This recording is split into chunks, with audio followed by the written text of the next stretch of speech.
Ada apa antara Puan Maharani dan Ganjar Pranowo? Ya nggak ada apa-apa, kita sama-sama kader. Dan kamu inget nggak dulu itu kan saya ketua tim pemenangannya Mas Ganjar waktu di Jawa Tengah. Ya. Dan kita solid, kita bisa memenangkan Jawa Tengah, kita bisa memenangkan Mas Ganjar jadi gubernur.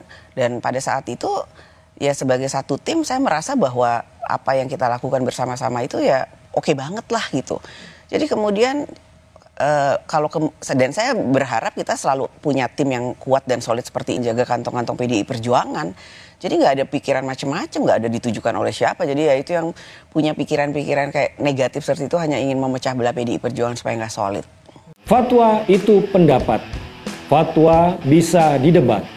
Fatwa tidak mengikat. Fatwa itu opini, tidak suci, meniscayakan toleransi. Dan sebaik-baik fatwa, suara hati nurani. Inilah Fatwa Guntur Romli. Assalamualaikum warahmatullahi wabarakatuh. Salam sejahtera untuk kita semua. Shalom, shalom aleichem, om swastiastu, namo buddhaya, widedong tien, rahayu, salam Nusantara.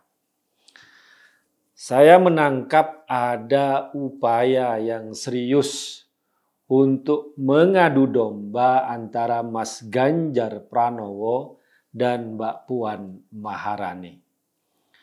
Konteksnya ya memang soal Pilpres tahun 2024. Isu yang selalu diangkat dan yang selalu digosok-gosok adalah perebutan tiket Pilpres dari PDIP.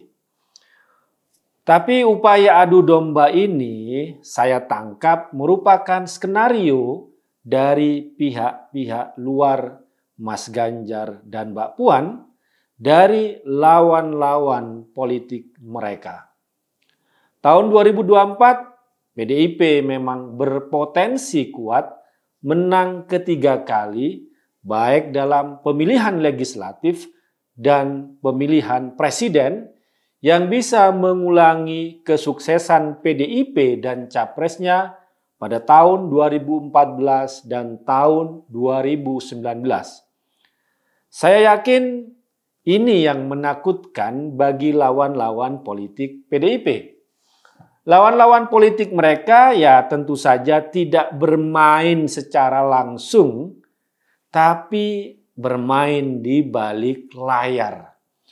Ada tangan-tangan tersembunyi yang menggerakkan opini publik melalui pemberitaan media-media, juga di media-media sosial, hingga opini atas nama pengamat-pengamat politik yang pura-pura netral, pura-pura bukan orang politik, tapi menerima pesanan. Pemberitaan media biasanya menggunakan framing. Contohnya yang dilakukan oleh Tempo.co. Yang berbeda dari sisi pemberitaannya dengan kantor-kantor berita yang lain. Pada hari Minggu kemarin ketika Lembaga Survei Indonesia LSI menerbitkan hasil surveinya, semua kantor berita itu menulis Ganjar unggul, sementara Prabowo dan Anies bersaing ketat. Tapi apa yang ditulis oleh Tempo.co membuat framing seolah-olah Ganjar dan Puan yang berhadapan. Ganjar dapat 27%, Puan 1%. Ini yang ditulis oleh Tempo. Nah, framing ini tampaknya memang sengaja ingin mengadu domba antara Ganjar dan Puan dan membuat hubungan antara keduanya semakin memanas.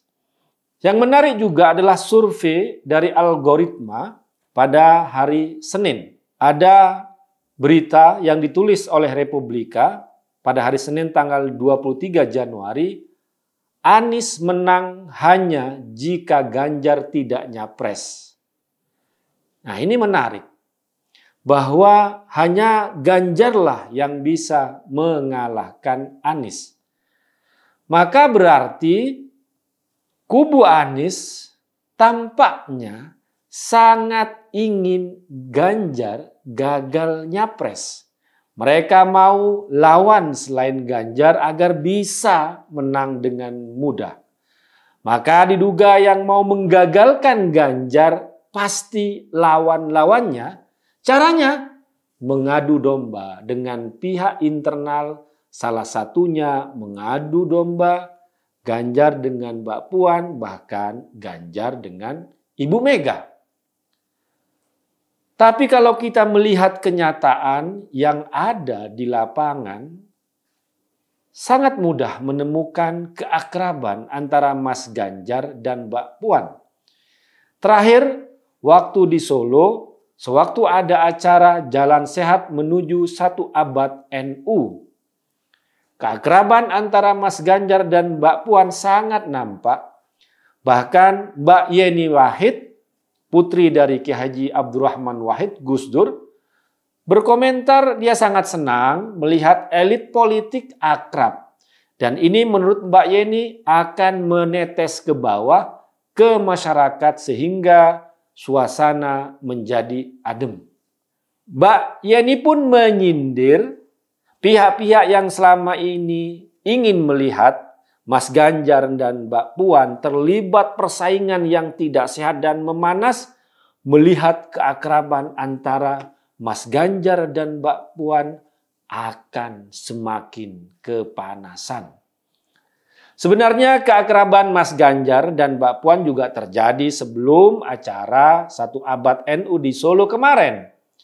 Misalnya pada acara nikahan Mas Kaisang tanggal 12 Desember 2022 yang juga di Solo.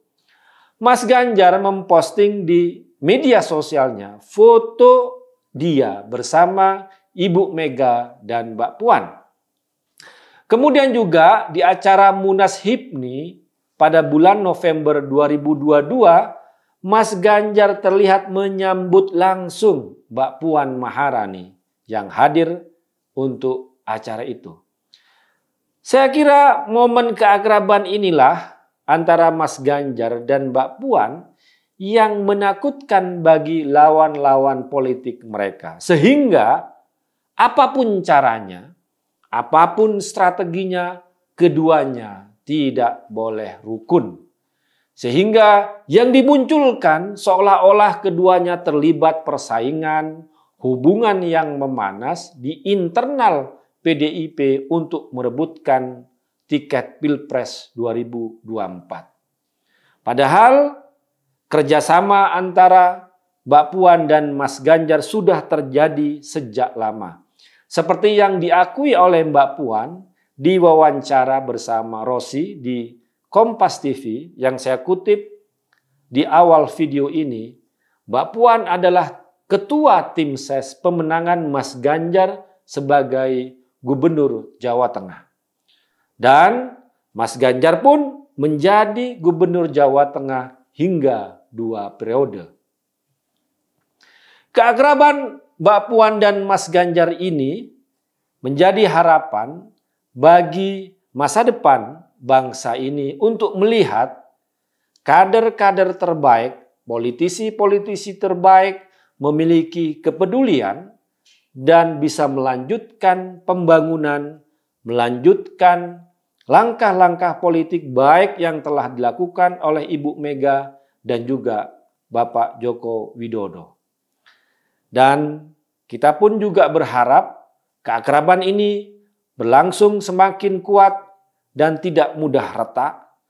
Dan sadarilah bahwa memang Mas Ganjar dan Mbak Puan ini bagi lawan-lawan politiknya tidak ingin mereka akrab.